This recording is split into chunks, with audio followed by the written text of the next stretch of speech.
Guinea, let's also put out the post that's been put out by the Prime Minister. It's Prime Minister urging people to come out in large numbers and cast their vote. Just to read out the tweet that's been put out by the Prime Minister. He says, I urge all those who are voting in the 6th phase of 2024 Lok Sabha polls to vote in large numbers. Every vote counts. Make yours count too. Democracy thrives when its people are engaged and active in the electoral process. I especially urge women voters and youth voters to vote in large numbers.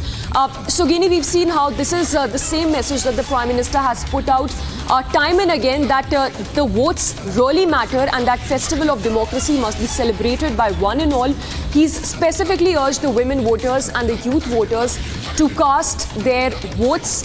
And before we get more, before we get you more details of how the voters are turning out in large numbers across the states, let's also take a word from Zeenat, who's joining us from Anantnag. Zeenat, how is the ground pulse in Anantnag? It's, of course, Mehbooba Mufti versus Mia Altaf of the National Conference. What is the pulse on the ground? And also talk to us about the work that the NC and the PDP have done in Anantnag district. See, as we talk about Anantnag and the Rajouri seat today that is going on poll, this is the newly carved constituency after the delimitation exercise of 2022.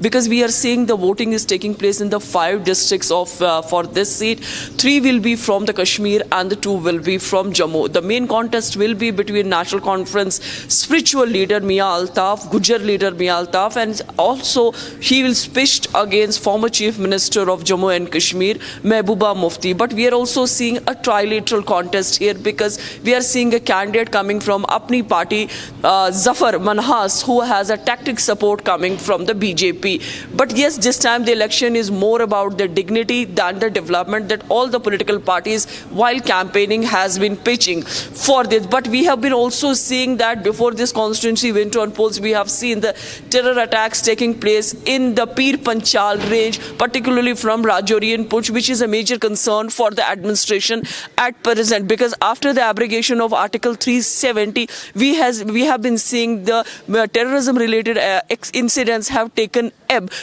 low in the Kashmir region, but it has split over mighty Pir Panchal from Rajouri and Poonch, which is a major concern. 2 weeks before, we have seen also in the South Kashmir, in Pahalgam as well as in Shopia, where the voting is on today, have seen the terror incidents. But apart from all this, needs to be seen whether the EVMs will be able to have good number of voting percentage and who on whose side this time the luck will be.